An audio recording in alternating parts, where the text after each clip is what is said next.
रात्रि क्लास चल रहा था 16/5/67। पहले पेज की मध्य में बात चल रही थी। मुरली की शुरुआत में बात थी, बच्चे बहुत हार खाते हैं माया से। माया से हार तो नहीं खाना चाहिए। ऐसे सर्वशक्तिवान उस्ताद मिले तो उस्ताद की श्रीमत पर चल, अपना वर्षा तो ले लेना चाहिए ना। देखो, बाप डायरेक्ट कहते हैं क्या, मुकर्रर रथ से कहते हैं, परमानेंट रथ के द्वारा। निराकार है ना, तो कहते हैं तुम बच्चों को फिर से बेहद का सुख का वर्षा देने आया हुआ।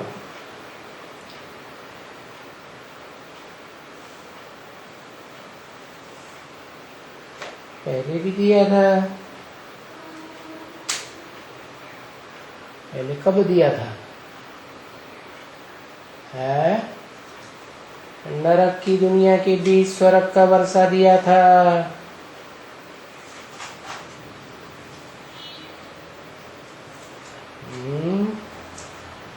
लंबा चौड़ा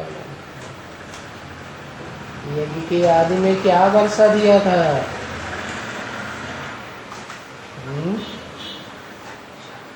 नरक की दुनिया कौन सी थी? क्या स्वर्ग का वर्षा दिया था?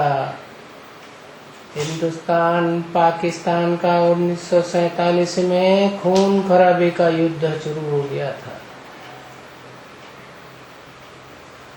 खून खराबे के बीच में, नरक की दुनिया के बीच में तुम बच्चे कराची में समंदर के किनारे बड़े आराम से बंगले में रहे पड़े थे। मुसलमान लोग कहते थे ये तो खुदाई खिदमतगार हैं। तो देखो,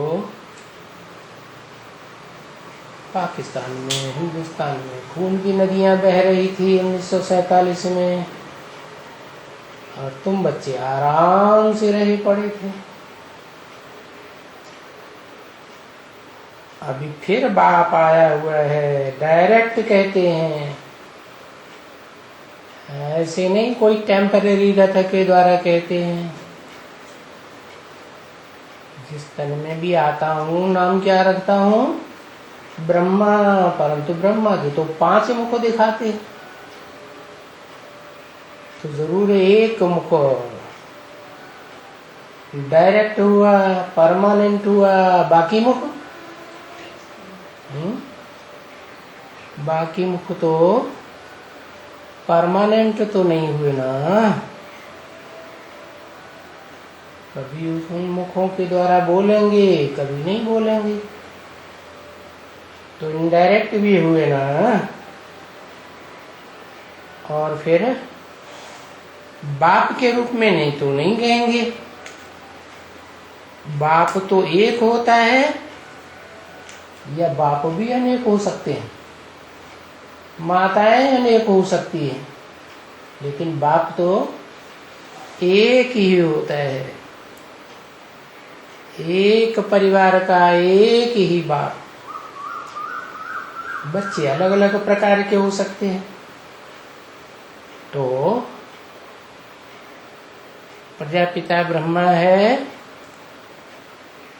परमानेंट रथ,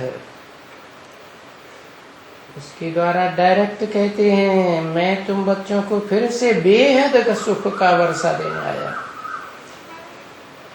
हद का वर्षा तो दुनिया में मिलता है, उसमें सुख भी है तो दुख भी है।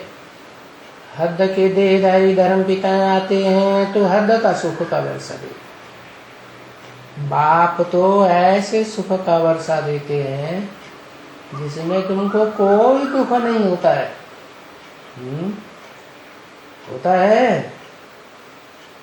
नहीं होता है। वर्षा देने आया हुआ है, अभी दिया नहीं है। तुमको बाप की श्रीमत पर भी चलना है। क्या? कब तक चलना है? जब तक तुमको बेहद का वर्षा मिले। और टीचर की मत पर भी चलना है। क्या? तुम्हारा बाप, तुम्हारा टीचर और तुम्हारा सदगुरु एक ही है या अलग अलग है? एक ही परमानेंट रथ में बाप भी है, सुप्रीम टीचर भी है और सदगति करने वाला सदगुरु भी है। तो उस एक की मत पर चलना है। बाप के बने हो, बाप पढ़ाए रहे हैं,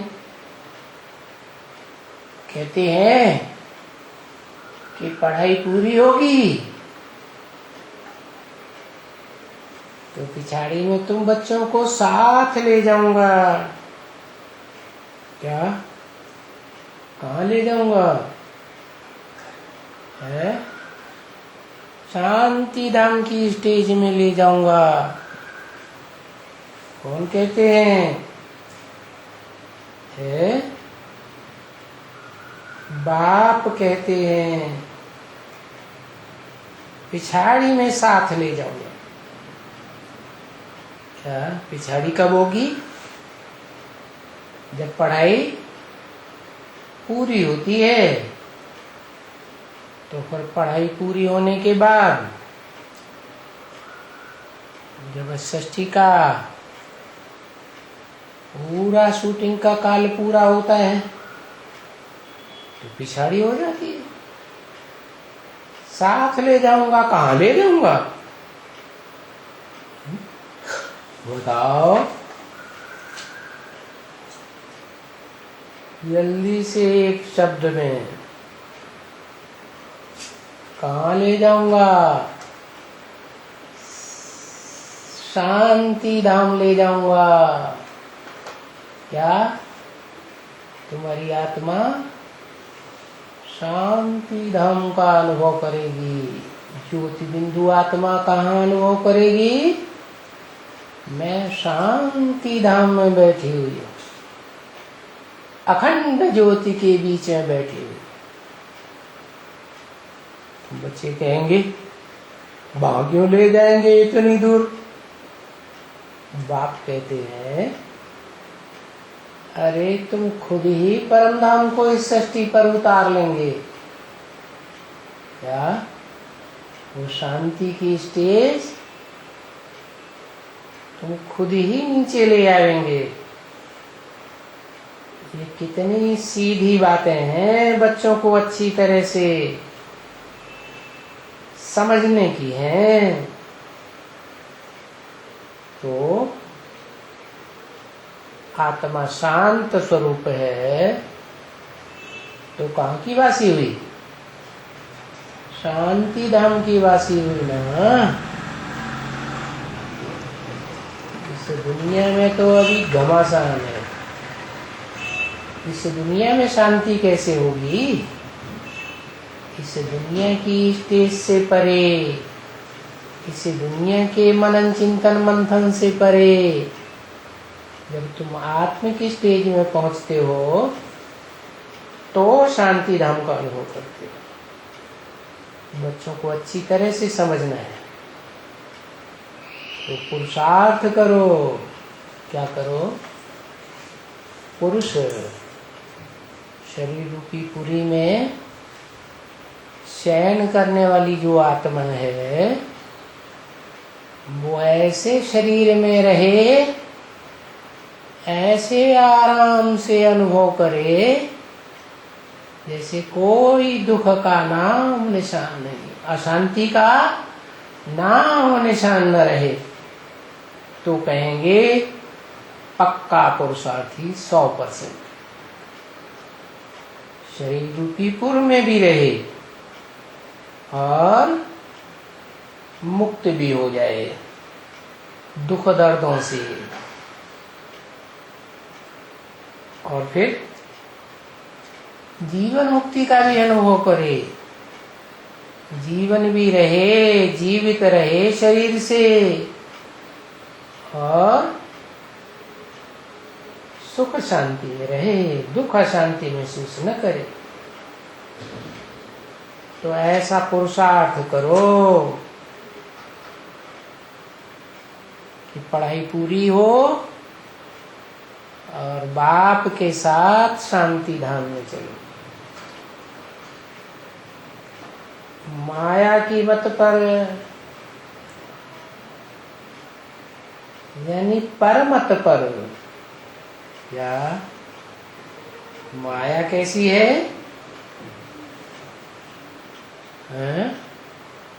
आत्मा की मत देने वाली है, स्वधर्म की मत देने वाली है, या परधर्मों की मत देने वाली है?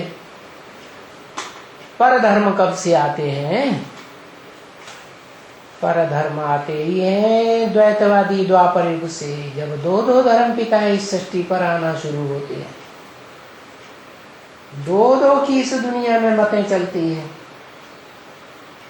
तब वसुधैव कुटुम्बकम थोड़े ही कहेंगे कि सारी वसुधा एक कुटुंब हो गई, तो द्वैतवाद हो गया। अलग अलग धर्म के परिवार स्थापन हो जाते हैं। तो परमत मत ना चलो, ये माया है, पराये धर्म पिताओं की मत देने वाली, पराये धर्मों की धारणाएं सिखाने वाली। क्या धारणा है? भौतिकवादी बनो, पंचभूतों को सत्य मानो। अरे पंचभूतों से बना हुआ शरीर ही विनाशी है, तो हम विनाशी को क्यों माने जब हमें अविनाशी बाप मिला हुआ है? वो अविनाशी बाप हमारी आत्मा का बाप है, स्व का बाप है, स्वधर्म में रहना सिखाता है। स्व माने ही आत्मा, आत्मा के धर्म में रहो। तुम आत्मा हो, आत्मा को पहचानो। आत्मा ज्योति बिंदु है, आत्मा मन बुद्धि, और मन बुद्धि में भरे हुए जो संस्कार हैं, स्वभाव हैं, उनसे भरपूर है। ये स्वभाव संस्कार हर आत्मा ने इस ब्रॉड ड्रामा की शूटिंग पीरियड में भरे हैं। जैसे जैसे भाव भरे हैं वैसा वैसा उसे पार्ट बनाना पड़ता है, और उन्हीं भाव स्वभाव संस्कारों के अनुसार मैं हर आत्मा के वर्ण का निश्चय कर देता हूँ, निश्चित कर देता हूँ। इसलिए गीता में लिखा है, चातुर्वर्ण्यम मया सृष्टम गुण कर्म स्वभाव से। मैंने 4 वर्णों की रचना की है। किस अनुसार? गुणों के अनुसार, कर्म के अनुसार, स्वभाव के अनुसार। क्या ऐसे नहीं की है? तुमने जैसे स्वभाव धारण किए, मेरे आने पर भी, मेरे ज्ञान सुनाने पर भी तुमने जैसे स्वभाव संस्कार धारण किए, वैसा ही तुमको वर्ण में कन्वर्ट होना पड़ता है। ये स्वभाव तुम्हारी प्रकृति है। तो बताया स्वधर्म पर चलो। पर क्या है? पर है माया। माया सर्वशक्तिवान है, जैसे बाप सर्वशक्तिवान है। बाप है ना, एवर प्योर है। और बाप की बेटी भी कैसी होती है? बच्चे नंबरवार पवित्रता की शक्ति लेकर पैदा होते हैं। जैसे बड़ा बच्चा होता है तो बड़े लंबे समय की प्योरिटी की पावर से माँ बाप से जन्म लेता है। बाद वाले बच्चे उतनी पावर से जन्म नहीं लेते हैं, तो नंबरवार हुए ना। लेकिन माया भी बड़ी बेटी है। क्या? ये माया जो है ना, बड़ी बेटी है, छोटी बेटी नहीं है। शिव पुराण शास्त्र में भी देखना, जो मनुष्य सृष्टि का बाप, सारी मनुष्य सृष्टि, सारी प्रजा 500-700 करोड़ का बाप प्रजापिता ब्रह्मा है, उसकी बड़ी बेटी है। तो वो सबको कंट्रोल में करके रखती है परिवार में। बड़ी चालाक भी है। क्या? देखती है कि इस परिवार में जो सब हैं वो तो कमजोर हैं परिवार के भांति। बड़ी पावरफुल तो माता है। जानती है मैं माता की बच्ची हूं, लेकिन माई बाप के मुकाबले बच्ची में प्योरिटी होती है या नहीं होती है? है? बच्ची में प्योरिटी होती है। बाप तो फिर भी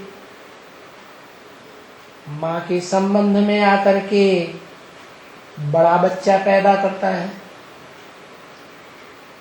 तो प्योरिटी के लंबी समय की पावर चली जाती है। और बाप के मुकाबले माँ तो ज्यादा पावरफुल होती है। क्या? ज्यादा पावरफुल तो नहीं होती, लेकिन फिर भी परिवार में माँ के अथॉरिटी बहुत होती है। माँ बहुत पावरफुल होती है बाप के अलावा। तो जो माँ है उसका नाम है प्रकृति। क्या? प्रकष्टकृति। मैं परम पुरुष हूं ना, तो परम पुरुष की प्रकृष्ट कृति है। इस मनुष्य सृष्टि का बाप है। मनुष्य सृष्टि की आत्माओं के बीच में परम पुरुष। और माता है दो प्रकार की। क्या? एक है परा प्रकृति, पराकाष्ठा वाली प्रकृति, आत्मिक भाव वाली। और दूसरी है नीची टाइप की, देह भान के स्वभाव वाली। क्या? शरीर है ना, इस शरीर में पुरुष की दो प्रकार की प्रकृतियां हैं। उन प्रकृतियों से दो प्रकार की इंद्रियां काम करती हैं। ज्ञान इंद्रियां चैतन्य है, और दूसरी कर्म इंद्रियां। तो ऊंची कौन सी है? ऊंची स्टेज वाली कौन सी है? ज्ञान इंद्रियां, जो ज्ञान को धारण करने की क्षमता रखती है। कौन से ज्ञान को? मनुष्यों के ज्ञान को तो धारण करती ही है, लेकिन ईश्वरीय ज्ञान जो ईश्वर सबसे ऊंचा है आत्माओं के बीच में, उस ज्ञान को पहले धारण करती है और पक्का पक्का धारण करती है। और जब धारण करती है तो धारण करने का प्रूफ क्या होता है कि ज्ञान धारण किया? कैसे पता चले किसी ने ज्ञान धारण किया है कि नहीं किया है? कैसे पता चले?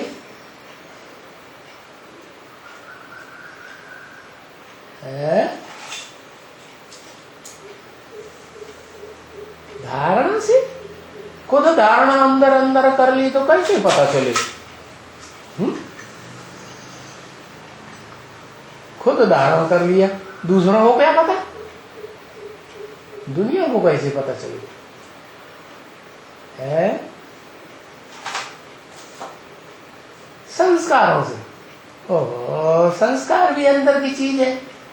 मन बुद्धि के अंदर संस्कार भरे पड़े हैं, दूसरों को कैसे पता चले? है? बाहर आने कैसे बाहर आएंगे? मन बुद्धि में भरे हुए संस्कार कैसे बाहर आएंगे? प्योरिटी की यूनिटी से। यूनिटी कैसे बनेगी? अरे अंदर ही अंदर संस्कार भरे पड़े हैं, अंदर ही अंदर धारणा भरी पड़ी है? तो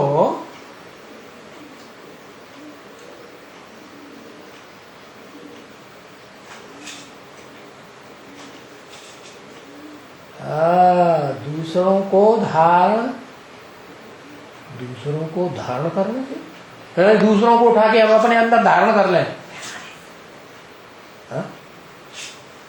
दूसरों को धारण कराने से, हाँ, दूसरों की सेवा करेंगे तब ही तो पता चलेगा क्या इसके अंदर ज्ञान है या नहीं है, ईश्वर का ज्ञान धारण किया है या नहीं किया है।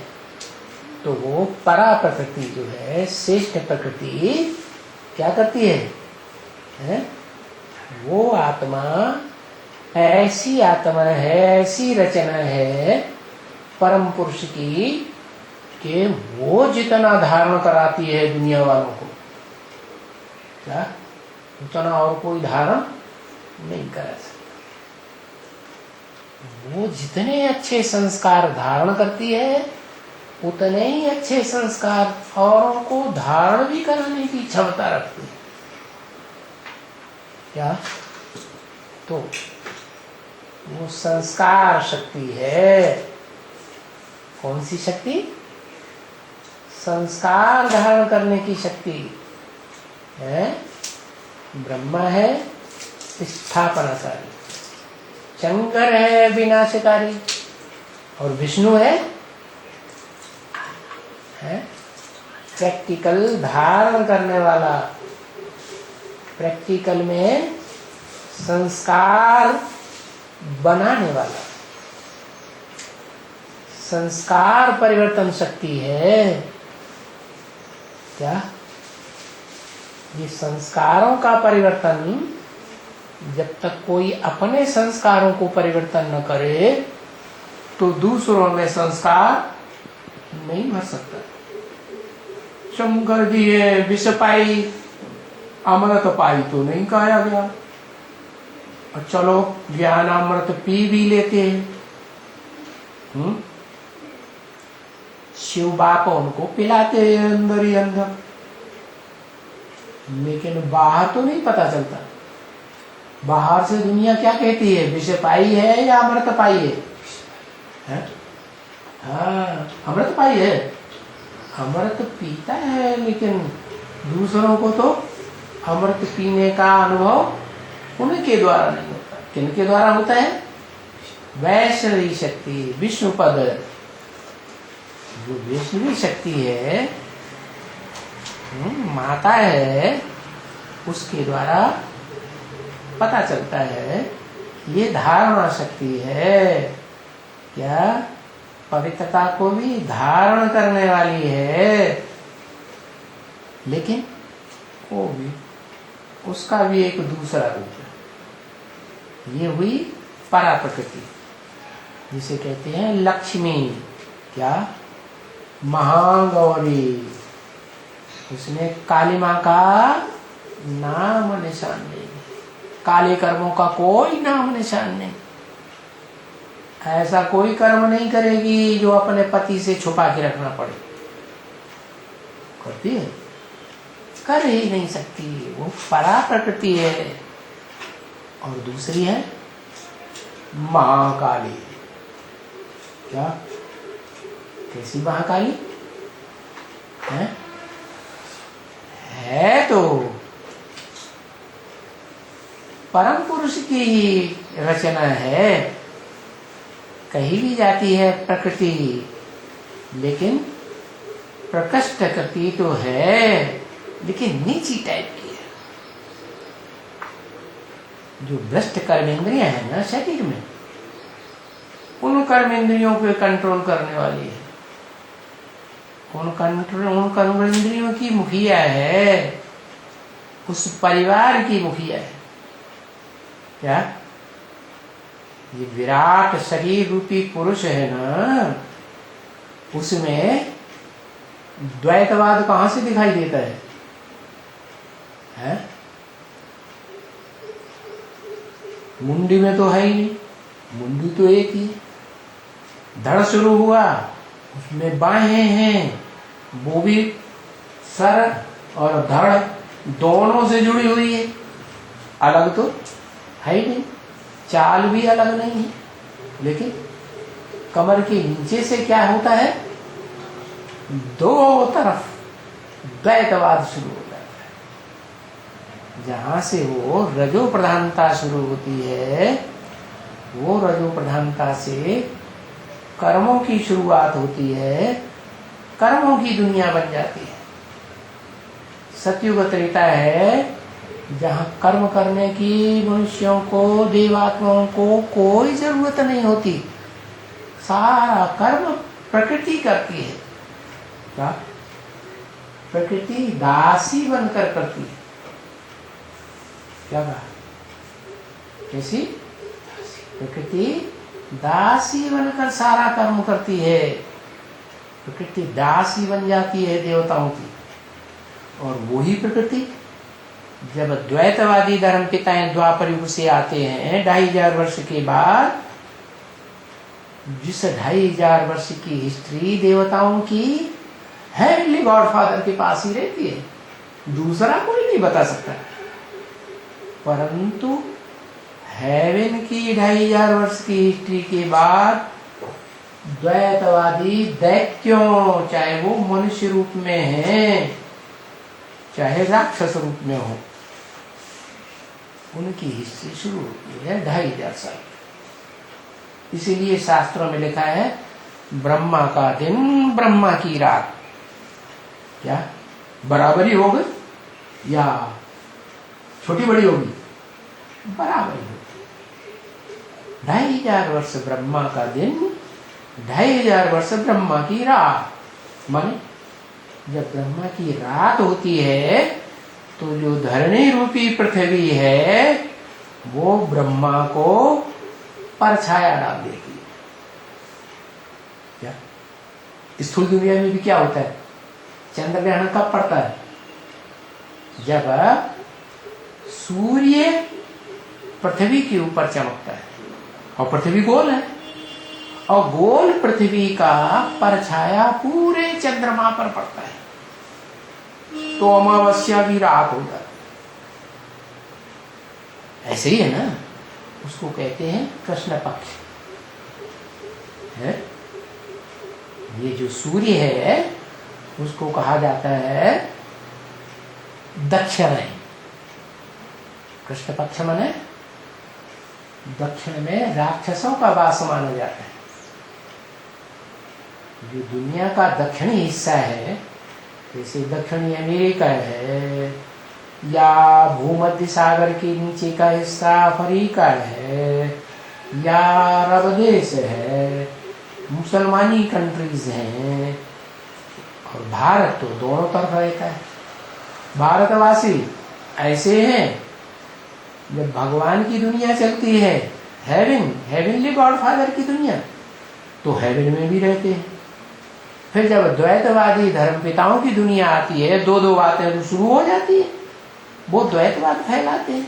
वो कहते हैं नहीं आत्मा पात्मा कुछ नहीं, वो बाद की बात, रूह हम बाद में मानेंगे, पहले तो हम पंचभूतों की बनी हुई देह हैं, हम भौतिकवाद को मानेंगे, हम आत्मा को बाद में बात करेंगे। तो वो भौतिकवादी दुनिया शुरू हो जाती है 2500 वर्ष की। उस 2500 वर्ष की दुनिया में फिर प्रकृति का राज्य चलता है। परंतु प्रकृति भी तो माता है ना, नीचे किस्म की नंबर 2 की माता तो है, लेकिन जो इंद्रियां हैं, जो 5 तत्व हैं, वो जड़त्वमयी है। कैसे? उनमें बुद्धि नहीं है। तो जड़त्वमयी प्रकृति, जो जड़त्वमयी इंद्रियों की माता है, जड़त्वमयी धर्म पिताओं की माता है, जो भावना वाले नहीं है। आत्मा में भावना होती है या जड़ शरीर में भावना होती है? आत्मा में भावना होती है, जड़ शरीर में तो कोई भावना नहीं। तो ये देहधारी धर्म पिताएं जो हैं, जो आत्मिक स्थिति को पकड़ते ही नहीं है, मान ही नहीं पाते, सब कह देते हैं रूह रूह रूह। वो ये भी समझते हैं कि रूह जो है वो आदमियों में होती है, स्त्री हो चाहे पुरुष हो, उनमें रूह होती है। बाकी और जो प्राणी हैं, जीव जंतु, पशु पक्षी, कीड़े मकोड़े, उनमें रूह नहीं होती। इसलिए हम उनको काट पीट के खा सकते हैं, ऐसी भावना रखते। तो देखो, वो जानते ही नहीं है कि रूहों की भी 2 कैटेगरीज हैं। एक देवात्माओं की कैटेगरी, एक मनुष्य आत्माओं की कैटेगरी। ऐसी रूह है जो भगवान आता है तो सुधर जाती है, दैत्य से, दानव से, राक्षसी स्वभाव संस्कार को छोड़ करके देवता बन जाती है। ऐसी श्रेष्ठ रूह है। और दूसरी वो है जो सुधरती ही नहीं। क्या? भले स्वर्ग में भी चली जाती है। क्या? क्योंकि पहले भी स्वर्ग में थी पूर्व कल्प में, परंतु द्वैतवादी द्वापर युग से जब दूसरे धर्म पिताएं आते हैं तो उनमें जो कमजोरी रह जाती है ईश्वर को कम पहचानने की, ज्ञान कम रह जाता है। जो ईश्वर से ज्ञान मिलता है, उस ज्ञान की कमी के कारण वो कम कलाओं वाले देवता बनते हैं स्वर्ग। क्या? जो कम कलाओं वाले देवता बनते हैं, कमजोर मनुष्य आत्माएं सुधरी हुई बनी, वो द्वैतवादी द्वापर युग से आते आते धर्म पिताओं के चुंगल में फंस जाते। धर्म पिताओं की आत्माएं तो ब्रह्मलोक से आती हैं, आत्मलोक से सुधरी हुई आत्माएं हैं। क्या? उनके स्वभाव भी अच्छे होते हैं, संस्कार भी अच्छे होते हैं। शुरुआत में तो दुनिया की हर चीज सात्विकी होती है इस दुनिया की। आत्मलोक की बात नहीं, आत्मलोक में तो सब सतो प्रधान, वो तो है ही सत्य धाम। क्या? लेकिन उस सत्य धाम को छोड़ करके जब इस सृष्टि पर आते हैं तो इस सृष्टि में प्रकृति का राज्य है। प्रकृति, प्रकृष्टकृति, 2 प्रकार की बताई ना। एक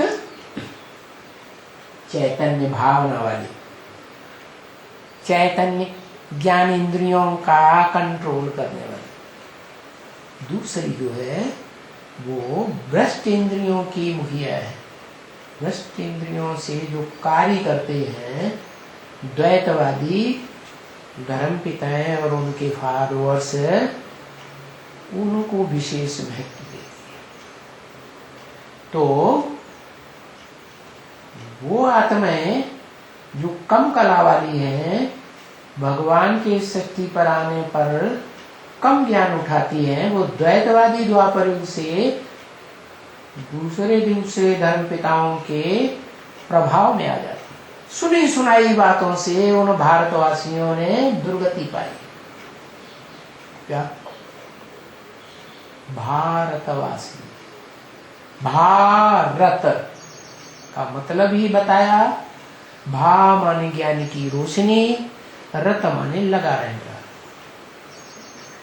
भगवान बाप सुप्रीम सोल भी जब इस सृष्टि पर आते हैं तब भी वो ज्ञान, ईश्वरीय ज्ञान में ही रत रहता है। क्या? दुनिया भी धंधे धोरी उसको रास ही नहीं आती। दुनिया भी धंधे धोरी में बुद्धि नहीं लगती। और ईश्वरीय ज्ञान का धंधा जो ब्राह्मणों का पक्का धंधा है, उस धंधे को ही 100% अपनाता है। इसलिए वो 100% पक्का ब्राह्मण बनता है। उसको कहते हैं ब्राह्मण चोटी। कैसा ब्राह्मण? चोटी का ब्राह्मण। जैसे इस दुनिया में ऊंचे ऊंचे पहाड़ होते हैं, पहाड़ों की चोटियां होती हैं। ऐसे ही सबसे ऊंचा पहाड़ है हिमालय पहाड़ है। कैसा पहाड़? हिमालय पहाड़। वो तो जड़ है, उसका चैतन्य रूप शास्त्रों में दिखाया है। हिमवान, क्या? हिमालय राज, यहाँ का सबसे बड़ा राजा पर्वतों का। तो उन पर्वतों पर सबसे ऊंचा पर्वत है हिमालय पर्वत। उसकी ऊंची से ऊंची चोटी है एवरेस्ट। क्या? एवरेस्ट, पूर्वीय सभ्यता वाली। क्या? सूर्य कहां से निकलता है? कहां से निकलता है? पूर्व से निकलता है। कोई भी देश में चले जाओ, दुनिया के कोई भी देश में चले जाओ, सब कहेंगे सूर्य कौन सी दिशा से निकला? पूर्व से निकला। तो सबसे श्रेष्ठ दिशा कौन सी हुई? जहां से सूर्य उठे। वो तो जड़ सूर्य है। चैतन्य ज्ञान सूर्य भी है। जैसे चैतन्य ज्ञान सितारे हैं, 9 लाख गाए हुए हैं आसमान के सितारे, ऐसे ही धरती के चैतन्य सितारे हैं हम बच्चे। क्या? श्रेष्ठ ते श्रेष्ठ सितारे जो ज्ञान की चमक मारते हैं। क्या? कोई सितारे ऐसे होते हैं जो अपने ही चमक मारते हैं, टिम टिम टिम चमकते रहते हैं। दूसरे सितारे हैं वो टिमटिमाते नहीं है, वो अपनी चमक नहीं है, लेकिन दूसरों से प्रकाश लेकर चमकते हैं। तो टिम नहीं करते, चंद्रमा की तरह स्थिर जैसे दिखाई पड़ते। तो 2 प्रकार के सितारे, उनमें जो टिम करके चमकते रहते हैं वो बहुत थोड़े हैं या ज्यादा हैं? बताओ। दुनिया में उदाहरण जड़ सितारों का दिया जाता है, जड़ चीजों का। तो जो ज्यादा चमकने वाले सितारे हैं वो दुनिया में थोड़े हैं या ज्यादा हैं? हैं? टिम करके चमकने वाले चमकते रहते हैं, ज्यादा है, जिनकी रोशनी यूं यूं होती रहती है। एक होते हैं स्थिर रोशनी रहती है, ऐसे ही रहते हैं चंद्रमा की तरह। चंद्रमा की रोशनी ऐसे ऐसे होती है सूर्य की तरह नहीं, थोड़े हैं। तो जो थोड़े हैं वो हैं बहुत थोड़े। उनको नक्षत्रों की गिनती में गिना जाता है जो स्वयं प्रकाशित होते हैं। ऐसे स्वयं प्रकाशित तो कोई नहीं होता, लेकिन 5000 वर्ष की सृष्टि में ऐसे दिखाई देता है कि वो स्वयं प्रकाशित है। वास्तव में 5000 वर्ष की सृष्टि से पहले वो सितारे भी सूर्य से प्रकाश भरते हैं। ये चैतन्य ज्ञान सूर्य जो शिव है हेवनली गॉड फादर, वो खुद कलयुग के अंत में आकर के इस सृष्टि में ज्ञान के प्रकाश से भर देता है। किसके द्वारा? स्वयं डायरेक्ट नहीं भरता है। इस मनुष्य सृष्टि की जो बीज रूप आत्मा है, आदम, एडम, आदिदेव शंकर जिसे कहा जाता है, उसके द्वारा सारी सृष्टि की जो भी मनुष्य आत्मा रूपी सितारे हैं, उनमें रोशनी ज्ञान की भर। कोई में कम रोशनी नहीं, कोई में ज्यादा रोशनी। तो जो रोशनी ज्यादा भरने वाले सितारे हैं, उनकी संख्या बताई। क्या? टोटल जो चमकते हैं, रात में चमकते हैं तो रोशनी देते कि नहीं है? चाहे टिमटिमा की जो रोशनी देते हैं, चाहे स्त्रियों रोशनी देते हैं, तो उन सितारों की संख्या भारतवर्ष में 9 लाख मानी जाती है। कोई ने गिने तो नहीं है जो बता देंगे 9 लाख। लेकिन ऋषियों मुनियों ने ये गणना की थी कि इस आसमान में दिन के सितारे, सूर्य की रोशनी वाले सितारे और रात में चंद्रमा की रोशनी में चमकने वाले सितारों की संख्या टोटल मिलाकर के कितनी? 9 लाख। तो वो 9 लाख सितारों में आधे ऐसे हैं जो सृष्टि का एक्यूरेट आरंभ जब होता है, heavenly God father supreme soul इस सृष्टि पर आकर के चला जाता है, तब जीवन धारण करते हैं। पहले जन्म जिनसे जीवन धारण करते हैं, जिनसे जन्म लेते हैं, गर्भ से ही जन्म लेते हैं शरीर से, तो उन माँ बाप की संख्या 4.5 लाख। और उनसे जो बच्चे पैदा होते हैं सतयुग की पहली पीढ़ी में, उनकी संख्या भी 4.5 लाख। मान लो सतयुग की आदि की पहली पीढ़ी की आयु एवरेज 150 वर्ष है, तो 150 वर्ष में बच्चों की पैदाइश की संख्या 4.5 लाख। कितनी है? 4.5 लाख।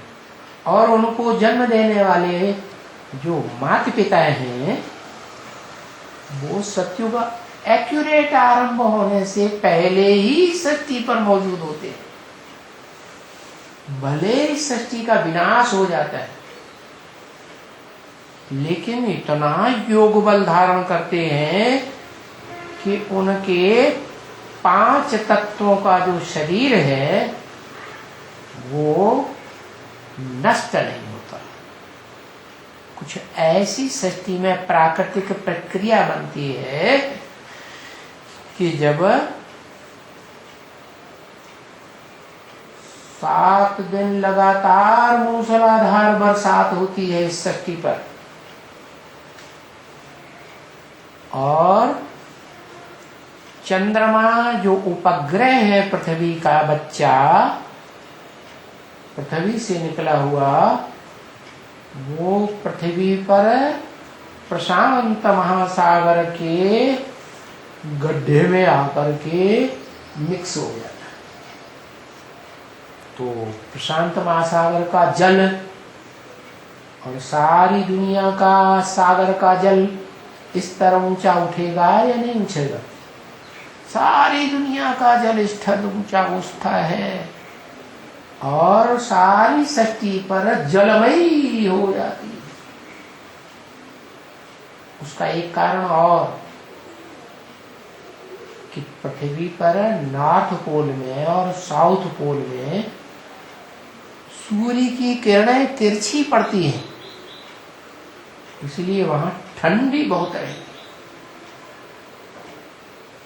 बर्फ ही बर्फ। और बर्फ की इतनी ऊंचाइयां बढ़ जाती हैं, बर्फ के ऊंचे ऊंचे पहाड़ बन जाते हैं नॉर्थ पोल पर भी, पृथ्वी और साउथ पोल पर भी। जब महाविनाश में एटम बम फटते हैं, जिसे शास्त्रों में दिखाया गया, चतुर्थ विश्व युद्ध यादवों का, रूस और अमेरिका रूपी यादव बहुत शराब पीते हैं। क्या? कौन सी शराब? वो स्थूल शराब पीते हैं। लेकिन जो बेहद के क्या कहते हैं, यादव, विदेशी आत्माएं, विदेशी धर्मों की बीज आधारभूत आत्माएं जो संगम युग में होती हैं, ब्राह्मणों के रूप में, कम कलाओं वाली, संपन्न कलाओं वाली, वो कौन सी शराब पीती है? इंद्रियों के विविचार की शराब पीती है। तो वो विविचारी जो बड़े बड़े धनाटी होते हैं, दुनिया की तौर से देखें तो हद की धन संपत्ति के धनाटी, और बेहद की दृष्टि से देखें, ज्ञान की दृष्टि से, तो कौन से धनाटी? ज्ञान धन संपत्ति के धनाटी। और ज्ञान तो एक से ही आता है, एक ही सत्य है, God is one, God is truth. तो वो आकर के जो सत्य ज्ञान देता है, उसके बड़े धनाटे होते हैं, ज्ञान उनमें भरपूर होता है, खूब ज्ञान स्नान करते हैं। क्या? ऐसे नहीं गंदे संदे रहते हैं। जैसे बाबा ने कहा, दुनिया के बड़े बड़े लोग होते हैं ना, रॉयल लोग होते हैं, तो कितनी बार स्नान करते हैं? 2 बार स्नान करते हैं। तो ऐसे ही वो स्वच्छता तो खूब रखते हैं बाहरी, और बड़े धनाटे होते हैं, और बड़ी बड़ी ऊंची ऊंची अट्टालिकाओं वाले होते हैं। अट्टालिका जानते हैं क्या होता है? नहीं जानते। क्या होता है? ऊंची ऊंची बिल्डिंगें। क्या? 100 माह से भी ऊंची बिल्डिंगें बना लेते हैं। बेचारे भारतवासी इतनी ऊंची बिल्डिंगें नहीं बना पा रहे हैं। वो बड़ी ऊंची ऊंची विदेशी, उन विदेशियों में जो महाशक्तिशाली गाए जाते हैं दुनिया में, वो है कौन कौन? अमेरिका और रशिया।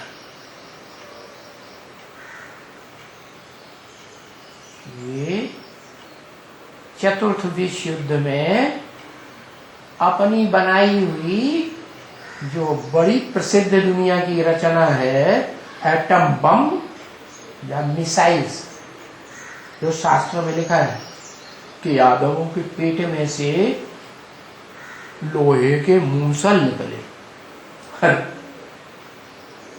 शास्त्रकारों ने समझ लिया, हाँ ऐसे कोई मनुष्य होते होंगे, इनके पेट में से मूसल पैदा होते होंगे। हर पेट में से बच्चा पैदा होता है, लोहे के मूसल पैदा होते हैं। इतनी भी अकल नहीं अंधश्रद्धा में आकर के। वास्तव में है बुद्ध रूपी पेट की बात। क्या? जैसे इस पेट में स्थूल भोजन खाया जाता है, ऐसे ही ये बुद्ध रूपी पेट में ज्ञान का और योग की खुराक खाई जाती है। ज्ञान का लिक्विड जल पिया जाता है। क्या? लिक्विड होता है ना, ऊंची जगह पर डाल दो, कहां जाएगा? ऊपर जाएगा, नीचे जाएगा? लिक्विड किधर जाएगा? नीचे जाएगा। तो ये ज्ञान जल जो है ना, वो ज्ञान जल भी वो बहुत पीते हैं। याद हो, बड़े ज्ञानी होते हैं, बड़े बुद्धि के मनन चिंतन मंथनशील होते हैं, बुद्धि बहुत चलती है, बड़े तीखे। क्या? तुम कोई बात कहो, चलने नहीं देंगे, फटाक से काट देंगे, इतने होशियार। अरे भाई, बुद्धि की जो प्रबलता है वो तब ही अच्छी है जब भ्रष्ट इंद्रियों से कनेक्टेड न हो। कैसी अच्छी है? बुद्धि की प्रबलता तब अच्छी है जब भ्रष्ट इंद्रियों का कर्म याद न आता हो। भ्रष्ट इंद्रियों से कनेक्टेड है बुद्धि की प्रबलता, तो बुद्धि बेकार या कार की चीज? बेकार चीज। तो वो एटम बम बना लेती। इतनी भी बुद्धि काम नहीं करती कि जिस दुनिया में हम रहते हैं, जिस वृक्ष पर हम बैठे हैं डाली पर, वो ही डाली काट देंगे तो हमारा क्या हाल हो। तो एटम बम तो बना लेते हैं। सबसे जास्ती महाशक्ति दुनिया में कही जाती है एटम बम बनाने वालों की, मिसाइल्स बनाने वालों की, रूस और अमेरिका। ये रूस और अमेरिका रूपी प्रसिद्ध यादव हैं जो तटीय विश्व युद्ध, जिसे महाभारी महाभारत युद्ध कहा जाता है। क्या अमेरिका युद्ध नहीं, रसिया युद्ध नहीं कहा जाता, ऑस्ट्रेलिया युद्ध नहीं कहा जाता, अरब युद्ध नहीं कहा जाता, क्या कहा जाता है? महाभारी महाभारत गृह युद्ध।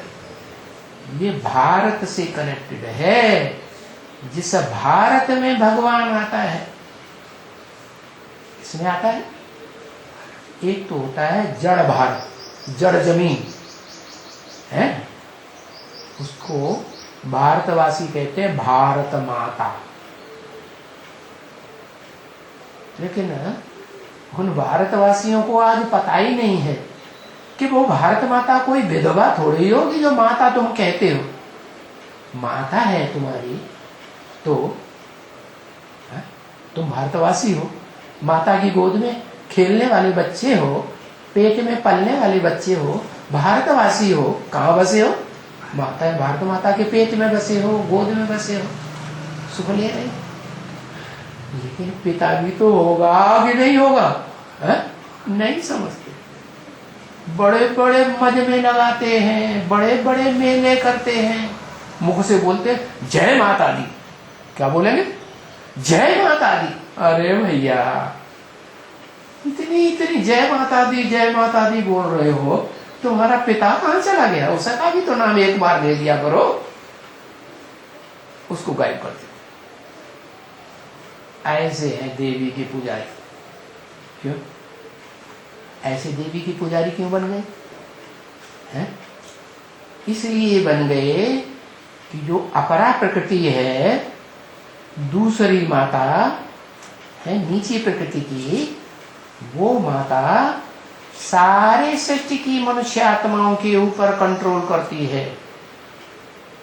कब? कलयुग के अंत, सत्युग त्रेता में नहीं। तो शूटिंग पीरियड में भी कंट्रोल करती होगी कि नहीं? कि ब्रॉड ड्रामा में ही कंट्रोल करेंगी? शूटिंग पीरियड में भी कंट्रोल करती। शूटिंग पीरियड में आरंभ में कंट्रोल नहीं करती है। क्या? जब सत्व प्रधान शूटिंग पीरियड में स्वर्णिम संगम की दुनिया बनती है, सत्व प्रधान सत्व सामान्य, जहां रामकृष्ण की आत्माओं का आधिपत्य होता है, वहां नहीं करती। फिर जब द्वैतवादी इन धर्म पिताओं का फोर्स बढ़ने लगता है, तो ये अपरा प्रकृति नीची किस्म की माता सारी दुनिया को कलयुग के अंत में आते आते 500-700 करोड़ को भी कंट्रोल कर देती।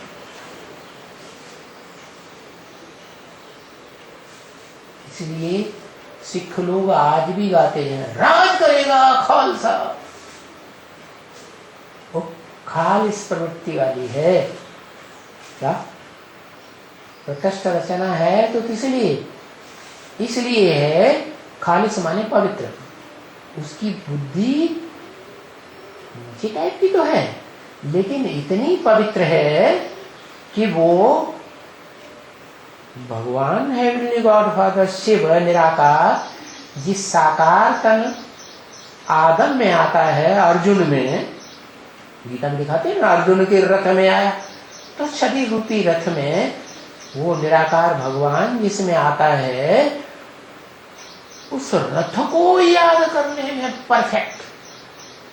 क्या? उस रथ को वो माता जितना याद कर लेती है, उतना दुनिया में कोई मनुष्य आत्मा उतना उस रथ को याद नहीं कर। कोई कहेगा है ऐसा क्या कारण? कारण है, कारण है कि वो अपरा प्रकृति, जिसे महाकाली कहा जाता है तामसी रूप में, और सात्विक रूप जब उसका होता है तो उसे कहते हैं दुर्गा। क्या? दुर्गुणों को दूर करने वाली दुर्गा,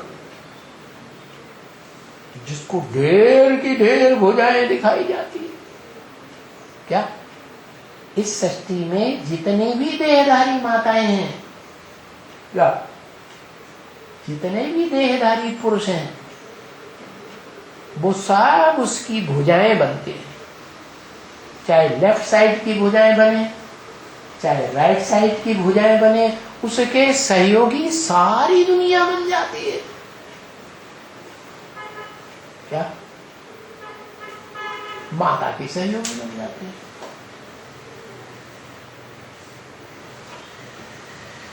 बाप अकेला रह जाता है। क्या? इसलिए सब बाप को भूले हुए हैं।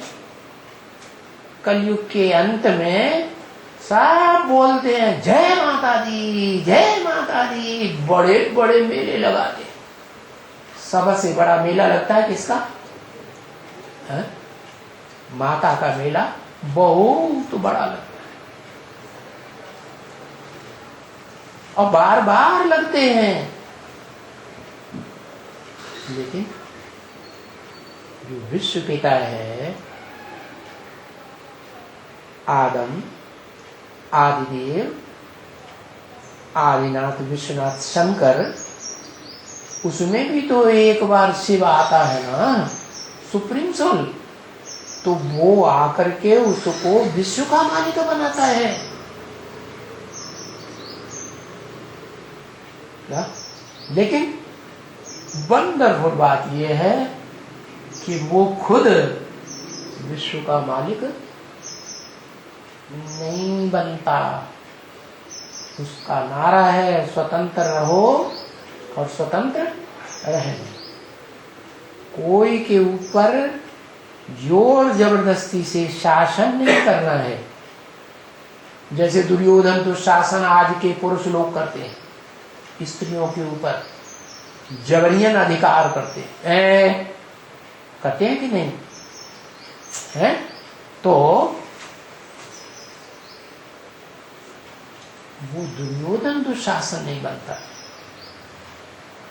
लेकिन आज की ऐसी झूठी दुनिया है कि वो परम पुरुष शिव आत्माओं के बीच में, और जिस मनुष्य पुरुषों के बीच, स्त्रियों मनुष्यों के बीच, मनुष्य आत्माओं के बीच में जब आता है, जिस मनुष्य तन में, तो आज की दुनिया उस मनुष्य तनधारी को भी दुर्योधन दुशासन साबित कर।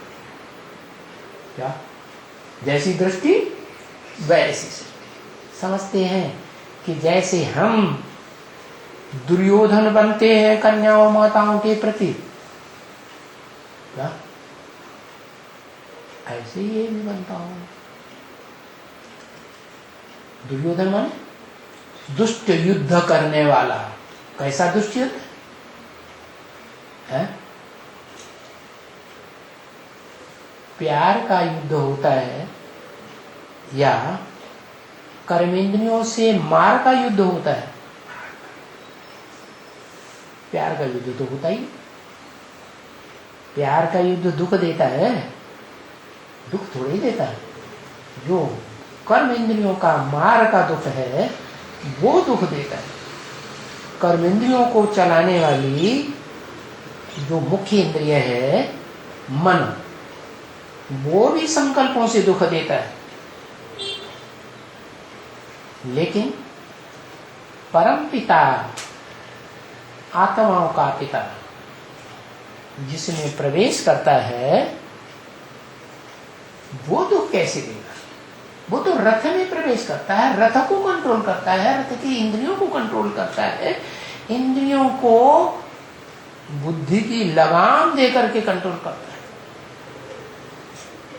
वो रथ कोई के ऊपर देह की इंद्रियों का बाहुबल कैसे चलाएगा? चला ही नहीं सकता। चलाना भी चाहे तो शिव उसमें प्रवेश है, क्या करेगा?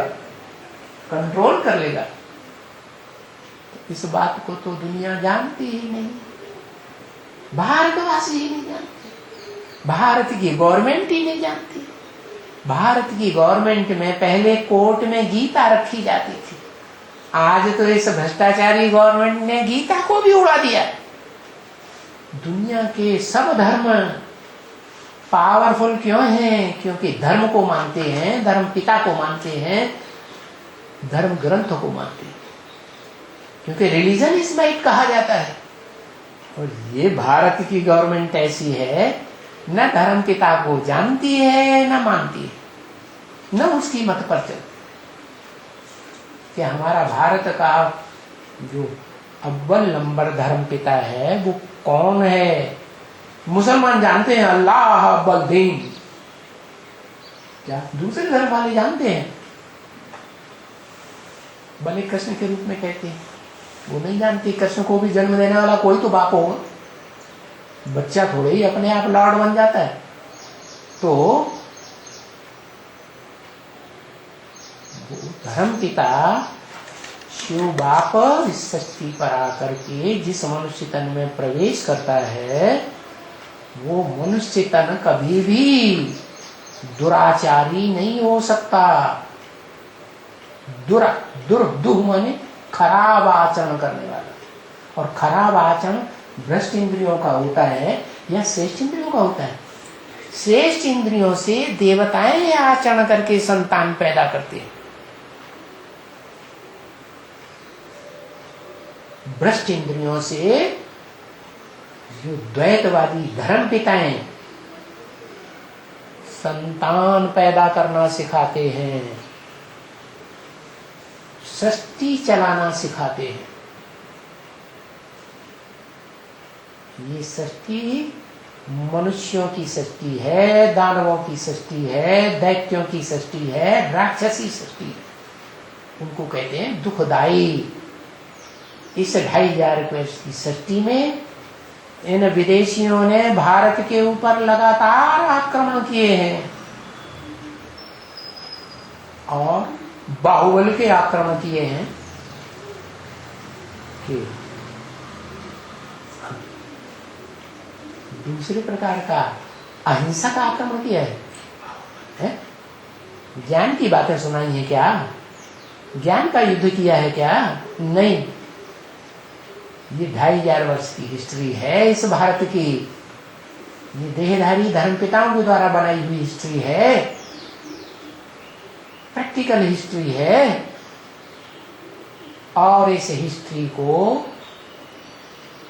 भी भूल चुके हैं, क्योंकि 2500 वर्ष में अनेक जन्म लिए हैं आत्माओं ने, इसलिए इस हिस्ट्री में भी बड़ी गड़बड़ है। सच्ची हिस्ट्री इस हिंसक दुनिया की 2500 वर्ष की, और अहिंसक दुनिया हेवन की, जो हेवनली गॉडफादर बनाता है, दोनों की हिस्ट्री वो हेवनली गॉडफादर ही सच्ची आकर के बताता है, तरीका बताता है। जैसे अलजबरा होता है ना, उसमें क्या करते हैं? ये प्लस ये बराबर ये। तो ऐसे सिद्धांत बता देता है ज्ञान के। जिन ज्ञान के सिद्धांतों को लगाते जाओ, जन्म जन्मांतर की हिस्ट्री खुद भी जाएगी। हर आत्मा रूपी पार्टधारी की हिस्ट्री खुलेगी, क्योंकि ये जो आत्मा है ये जन्म जन्मांतर इस षष्ठ रूपी रंगमंच पर भांति भांति के चोले रूपी शरीर धारण करके पार्ट बजाती रही है, पार्टधारी है ज्योति बिंदु आत्मा। इस ज्योति बिंदु आत्मा का जो पार्ट है वो ब्रॉड इस दुनिया में 5000 वर्ष का पार्ट है। आधा टाइम सुख का पार्ट जो भगवान स्थापन करते हैं, आधा टाइम दुख का पार्ट। थोड़ा सा सुख नाम मात्र क्षण भंग, बाकी दुख ही दुख। तो देखो ये मनुष्यों के द्वारा स्थापन किया जाता है जिन्हें नर कहते हैं। नर से नरक बनता है। नरक कौन बनाता है? नर बनाता है? नर क्यों नाम रखा? गुस्से में आता है तो नर नर आता है, नर नर नर, बहुत नर नर आता है। आंखें लाल लाल करके नर नर आता है, बहुत गुस्सा दिखाता है। और जिसमें क्रोध होगा, हेवनली गॉड फादर कहते हैं ब्रह्मा मुख से, उसमें क्रोध जरूर होगा, काम भी जरूर होगा। काम विकार न हो ऐसा हो ही नहीं सकता। तो ये कामियों, क्रोधियों, लोभियों, मोहियों, अहंकारियों की दुनिया है। 2500 वर्ष की हिस्ट्री, मानवीय हिस्ट्री में अभी भगवान बाप आया हुआ है सुख की सृष्टि बनाने के लिए। जिस सुख की सृष्टि में, रामकृष्ण की दुनिया में, स्वर्ग में कोई भी दुखी नहीं होगा, हिंसा का नाम निशान नहीं होगा। क्या? बाहुबल की कोई भी हिंसा नहीं करेगा इंद्रियों से। तो बताया कि बाप के बने हो,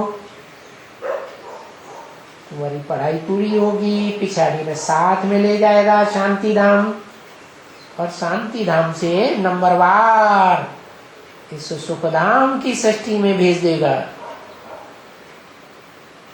ले जाऊंगा कहाँ? पहले शांति धाम ले जाऊंगा, फिर कहाँ ले जाऊंगा? सुख धाम में ले जाऊंगा। कौन ले जाएगा? निराकार ले जाएगा, निराकारी धाम में रहने वाला ले जाएगा। निराकार आत्माओं का बाप निराकार शिव ले जाएगा, सुप्रीम सोल ले जाएगा। या सुप्रीम सोल जिस साकार में प्रवेश करता है, मुकर्रर रथ में, डायरेक्ट रथ में डायरेक्ट आकर के पढ़ाता है, बाप के रूप में जन्म देता है ज्ञान का, बाप के रूप में टीचर बनता है साकार मनुष्य तन के द्वारा, उसी साकार मनुष्य तन के द्वारा सद्गुरु बनता है, सदगति देता है। सदगति शरीर से मिलेगी, बिना शरीर के? शरीर साकार से मिलेगी। तो वो तीनों ही रूप एक तन के द्वारा डायरेक्ट धारण करता है। इतनी सीधी सीधी बातें हैं जो बच्चों को बाप अच्छी तरह से समझाता। माया की मत पर है, यानी पर मत पर। स्व की मत है या माया की मत है? स्वधर्मे निधनम श्रेय। स्व के धर्म में मर जाना अच्छा है, गीता में लिखा है। पर धर्मो भयावह। ये पर धर्म क्या है? ये प्रकृति का धर्म है, जिस प्रकृति को माया बेटी कंट्रोल कर लेती, अपनी मुट्ठी में दबा के रखती है, हाथ मिला लेती है, दिखावा करती है हाथ मिलाने का। जैसे अंग्रेज लोग क्या करते हैं, हाथ जोड़ते हैं कि हाथ मिलाते हैं? हाथ मिलाने का दिखावा करती है, लेकिन पूरा ही कंट्रोल में लेकर के चलती है माता को। कौन सी माता को? अपरा। और अपरा प्रकृति इतनी चालाक, इतनी चंडाल, शास्त्रों में इसका नाम दिया है दिति, या खंडित, फटी हुई, क्या? विविचार के आधार पर खंडित। ऐसी खंडित माता के राज्य में सारी दुनिया दुखी होती है। बाप आकर के परा प्रकृति के द्वारा परे ते परे रहने वाली जो सृष्टि है, स्वर्ग और शांति धाम, वहां का वासी बनाता है। तो बाप कहते हैं सब किसकी मत पर चल न चलो, है परमत मत पर न चलो। परमत है माया की मत है, और माया ने जिस पर माने प्रकृति को कंट्रोल कर रखा है उसकी भी मत। तो माया की मत माना प्रकृति की भी मत है, उस पर न चलो, क्योंकि परमत माना भूतों की मत। एक प्रकृति है ना, प्रकृष्ट कृति, क्या कैसी कृति है? प्रकृष्ट कृति। सारी ताकत लगा दी, सारी ताकत माने सिर्फ आत्मा की ताकत लगाई है, या आत्मा ने शरीर में प्रवेश करके शरीर की भी एड़ी चोटी की पावर लगाई है? आत्मा की भी पावर लगी है, और शरीर की भी एड़ी से लेके चोटी तक की पावर लगी। जैसे दुनिया में पुरुष होते हैं ना, इस भ्रष्ट दुनिया में, नारकीय दुनिया में, तो संतान पैदा करते हैं तो पूरी ही ताकत लगाते हैं, पूरे शरीर की इंद्रियों की ताकत लगाते हैं, कि कुछ ढीला ढीला छोड़ देते हैं, कुछ नहीं छोड़ते, पूरी ही ताकत। तो ये एड़ी चोटी की पावर से जो ये माया बेटी पैदा हुई ना, ये बाप की बड़ी बेटी है।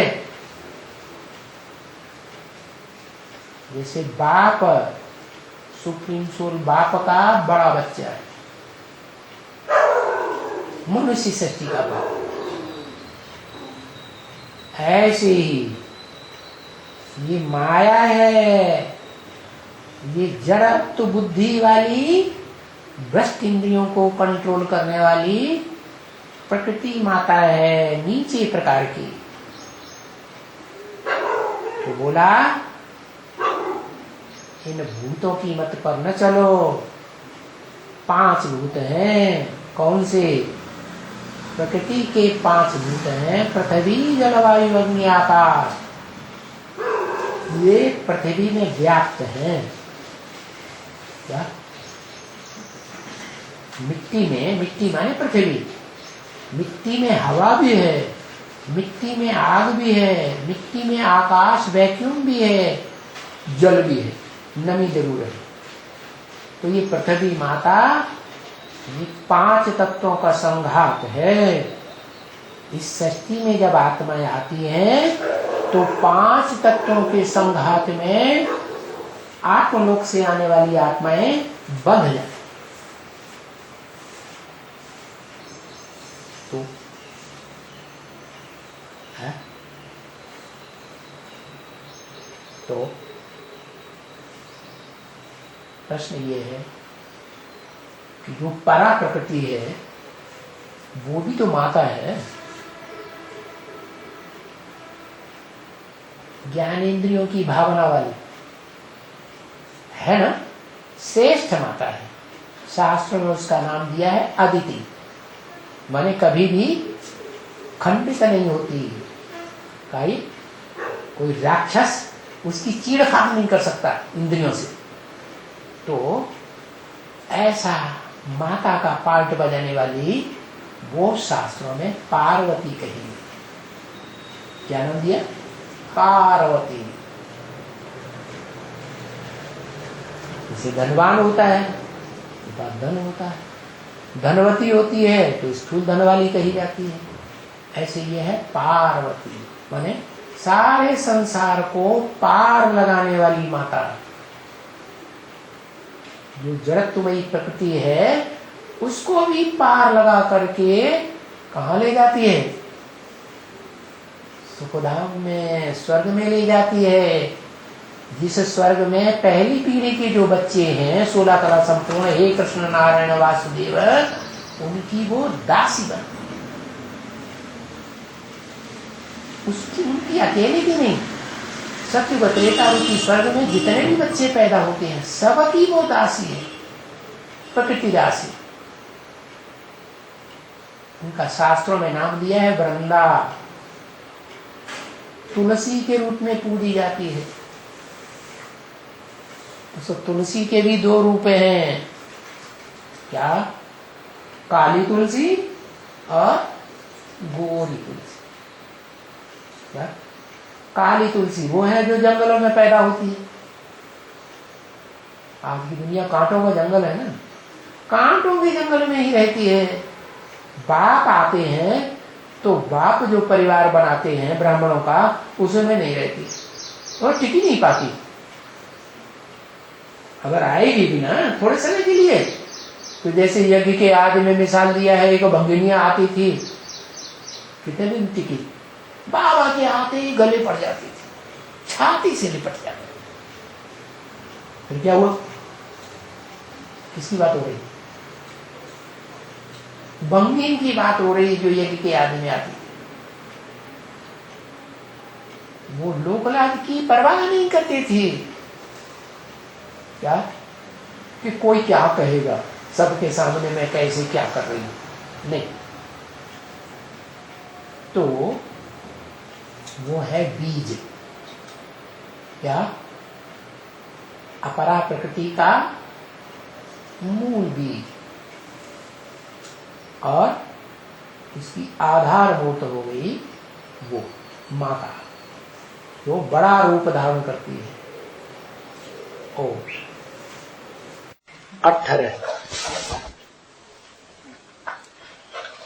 18 का बहुत महत्व है। 18 अध्याय की गीता।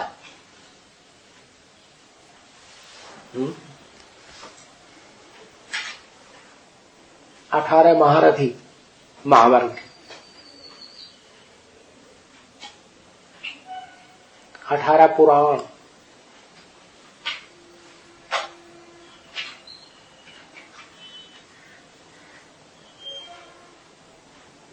18 अक्षोणी, 18 अक्षोणी। भारी माता, वाह वाह, भारी माता।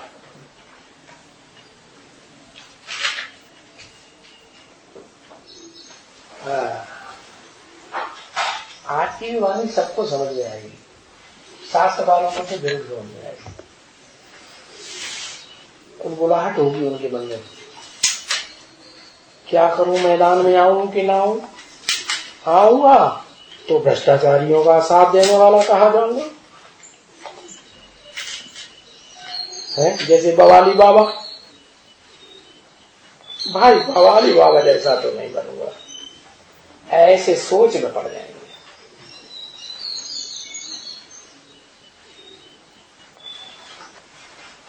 कुछ बोलना करना है, कुछ सूचना करना है, माता है तो कुछ पूछती नहीं, कहती हैं सत्य वचन महाराज। क्या ये तो परम भक्त हो गई।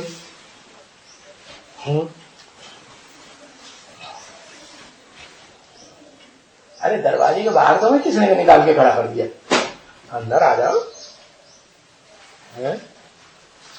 बाबा तो आत्मा देखते हैं। देखो, अरे भाई ना क्या हो गया, कुछ पूछना करना है। अरे सारी वाणी समझ में आ गई, इतना संपूर्ण बुद्धि बन गया। नहीं आई समझ में आया, हमको निद्राजीत बनना है। बहुत नींद आती है, कितनी कोशिश करने पर भी नींद आती है। नहीं, हारिए न हिम्मत, बिसारिए न राम।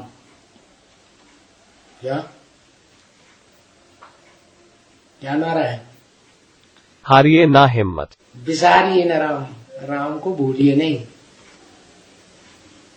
भगवान को मत भूलो। वो सहयोग करने आया है, हर बात में सहयोगी है। क्या निद्रा से लड़ाई लड़ने में भी सहयोगी। बोला है जो ज्ञानी तो आत्माएं होती है ना, ज्ञान में रस लेने वाली, उनको माया जानती है कि इन ज्ञानियों से तो मैं नहीं जीत पाऊंगी। 5 विकारों को कंट्रोल करने वाले होते हैं ज्ञानी, ज्ञानाग्नि से विकारों को भस्म कर देते हैं क्या। लेकिन छठा विकार जो है ना, आलस्य और निद्रा, इसको नहीं मानता। तो किनारे पर पहुंचे हुए हो, काहे के लिए इतना होल डाल हो रहे है? क्या कहा?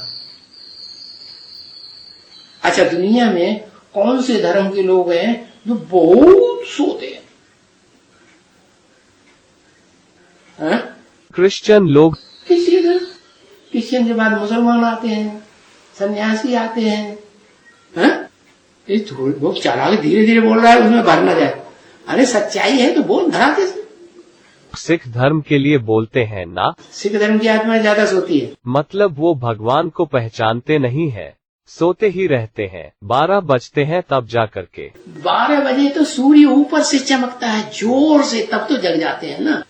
लेकिन ऐसे भी हैं कि ज्ञान सूर्य सृष्टि पर आ गया, 80 साल हो गए और वो अपनी चलाए रहे। देखा भगवान का बच्चा है तो कोर्ट से भी ज्यादा बड़ा है क्या? है? नास्तिक गवर्नमेंट।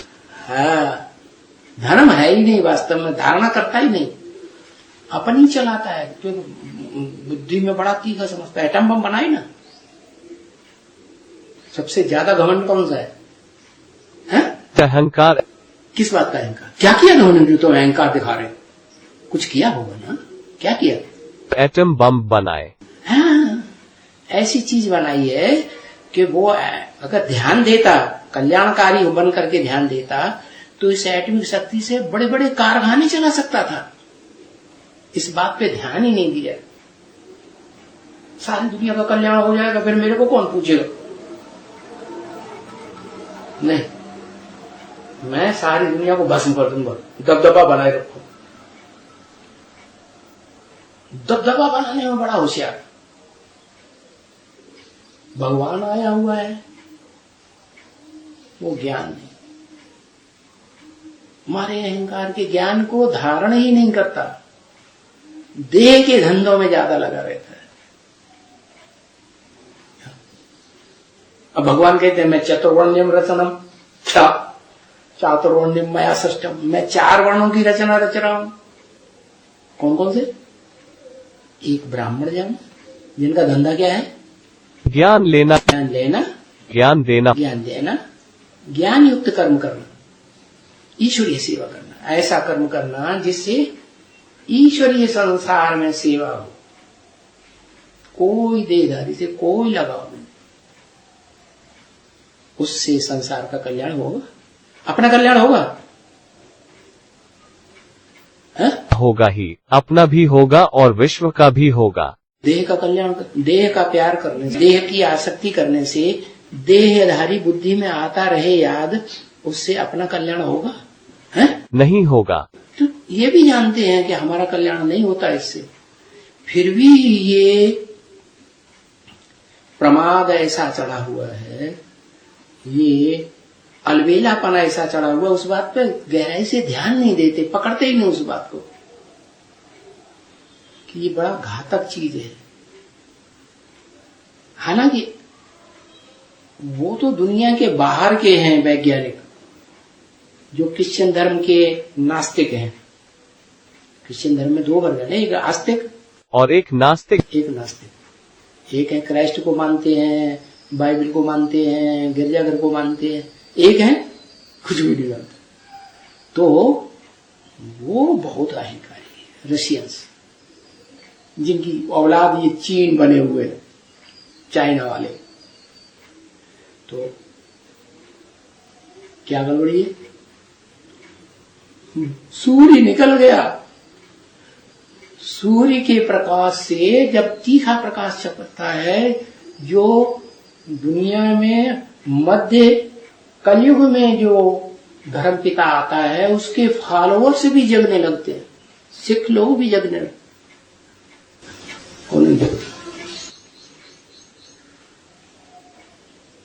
बड़ी ताकत लगा रहा हूं कहता है, सारे कर्म मैंने कर लिए, सारी दवाइयां कर ली, मेरे बस की बात नहीं। अरे भाई होल्ड ऑन मत हो, तुम्हें किसका तुमको बच्चा किसने बनाया है? भगवान ने। ऊंच से ऊंच बाप ने अपना बच्चा बनाया है, तो स्वर्ग में ले जाएगा कि नहीं? मार पीट के भी ले जाएगा, चिंता न करो। लेकिन मारपीट आने के चक्कर में हम क्यों आए हैं? हम तो बच्चा बने हैं, तो हम उसकी बात को मानेंगे ना। क्या बात मानेंगे? कि हमें ब्राह्मण बनना है। क्या बनना है? ब्राह्मण सो देवता बनेंगे। क्या बनेंगे? ब्राह्मण सो देवता बनेंगे। सो देवता। कौन सी कुरी के ब्राह्मण? अव्वल कुरी के ब्राह्मण सो देवता बनेंगे। उस कुरी में पहुंचना है। उस कुरी में सब धर्मों के बीज होंगे। क्या? सबके बीज, सारे संसार के बीज होंगे। तो स्वर्णिम स्वर्ग में आएंगे, भगवान के बनाएंगे स्वर्ग में। संगम युग में स्वर्णिम स्वर्ग में जाएंगे या नहीं जाएंगे? जाएंगे। ध्रुव निश्चित है। ये नीत, ये कुंभकर्ण रावण का भाई है। किसका भाई है? रावण का भाई। इसका भी पार्ट है हमारे ऊपर सवार होने का। क्या है? और ये कुंभकर्ण जैसी आत्माएं दुनिया में हैं, या क्रिश्चियन धर्म की आत्माएं हैं, इस्लाम धर्म की आत्माएं हैं, क्षत्रिय धर्म की आत्माएं हैं, देवता धर्म की आत्माएं हैं, या जो सबके बीज हैं, संगम युग में ही विशेष पार्ट बजाने वाले विश्व के मालिक बनते हैं। क्या? विश्व पिता, विश्व का मालिक, तो यथा राजा तथा प्रजा। सत्ता बच्चों के हाथ में होती है। सत्ताधारी ताजधारी बच्चे बनते हैं। जिम्मेवारी दुनिया की संभालने के ताजधारी या बाप ताज दिखाया जाता है? बच्चे। चिंता क्यों करते हो? ऐसी होल्ड ऑन बात कर देते। हमने सब कर्म कर लिए, सारी दवाई कर ली, अब हमारे बस का रोग है, हम हताश हो गए। अभी नहीं कहना कभी। क्या मंत्र दिया? अरे अभी मंत्र दिया है? मनमना भव। अरे मनमना, वो तो बहुत बड़ा मंत्र है, सबके लिए है ही है, तुम्हारे लिए भी है, सारी दुनिया के लिए है। उसके बिना तो काम चलेगा ही नहीं। अभी तुमको अभी एक मंत्र दिया, हारिए ना हिम्मत। हारिए ना हिम्मत। देखा ना, ये पहले पकड़ लेता है। तो हिम्मत जैसे हार ही गया, किसी बात से कुछ नहीं होगा। ऐसे कहता मैं तो अशोक सुंदरी हूं, मैं तो कन्या हूं। ये तो कंडुआ है, ज्यादा पावरफुल होगा ही होगा। ऐसे है। अशोक सुंदरी तो शरीर का नाम है, लेकिन अरे अशोक सुंदरी कोई कम थोड़ी है। काशी नगरी का नाम है अशोक सुंदरी। माँ बाप सबसे ज्यादा प्यार करते हैं बच्चियों को आज की दुनिया में। दुनिया वाले लड़कों को ज्यादा प्यार करते हैं आज की दुनिया में। शिव बाबा के बच्चियों को, कन्याओं को ज्यादा प्यार करते हैं। तो खुशी में नहीं रहता है, मुझे रोता रहता है, मुझे सुंदरी बना दिया, मुझे लड़की बना दिया, मुझे साड़ी पहननी पड़ेगी। कुछ नहीं है ऐसा।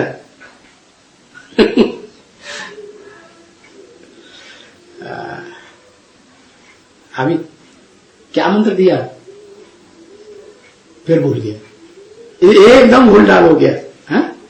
हिम्मत नहीं हारना है। अरे मंत्र पूरा बताओ।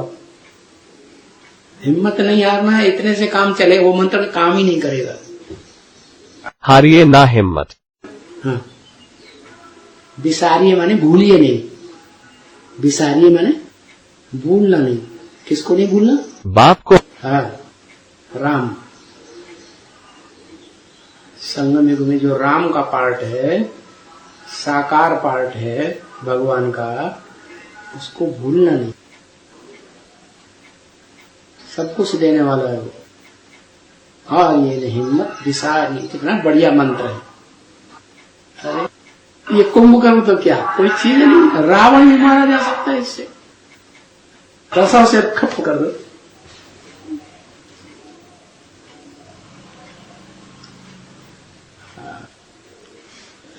तो तुम इतने होल डाल के हो रहे कि अब नहीं जीत पाऊंगा, मैंने सब कर्म करके देख लिए, अब नहीं कहना आज है। क्या मंत्र दिया, रिपीट करो फिर से। हारिए ना हिम्मत। अरे हिंदी में बोल दो, ये साधारण हिंदी में बोल दो। भूलिए न रम, विसारिए माने भूल। फिर से बोलो। हारिए ना हिम्मत, विसारिए ना राम। विसारिए न, विसारिए न याद आए तो बोलिए सही। कौन सा देश? भारत देश। भारत जी दो प्रकार का हो गया, एक जड़ भारत जमीन और एक वो भारत जो ज्ञान की रोशनी से रोशनी फैलाता रहता है इस संसार में, हीरो पाठधारी के रूप में। वो भारत ज्ञान की रोशनी में ही रता रहता है, कर्मेंद्रियों से भी, ज्ञानेंद्रियों से भी, वाचा से भी, दृष्टि से भी, वृत्ति से भी। वो किसी के सामने सूर्यवंशी, असल सूर्यवंशी झुकते नहीं है। मर जाएंगे, कट जाएंगे, लेकिन काम पूरा करके छोड़ेंगे। देयं वा पातयामे कार्यं वा साधयामे। ऐसी ही शूटिंग संगम युग में करते हैं। यज्ञ के आदि में भी बल शरीर छूट गया हो तो भी आत्मा में ये भाव भरा रहता है, संस्कार भरा रहता है। अगला जन्म लेकर के फिर युद्ध करेंगे, धर्म युद्ध, और जीत पाकर रहेंगे। विजय हमारा जन्म सिद्ध अधिकार है। चलो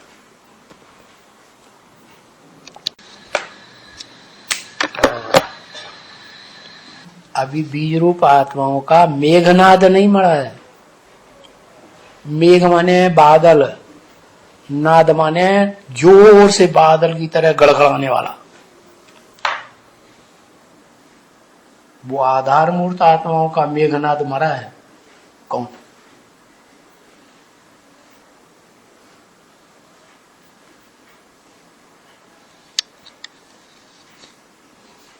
जो आज के भ्रष्टाचारी नेताओं की तरह बड़ा ब्रह्मा कुमारियों में भाषण करता माना जाता था। अच्छा, जगदीश भाई।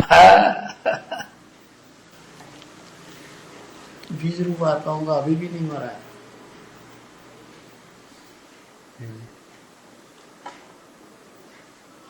बीज रूप में कौन है बाबा?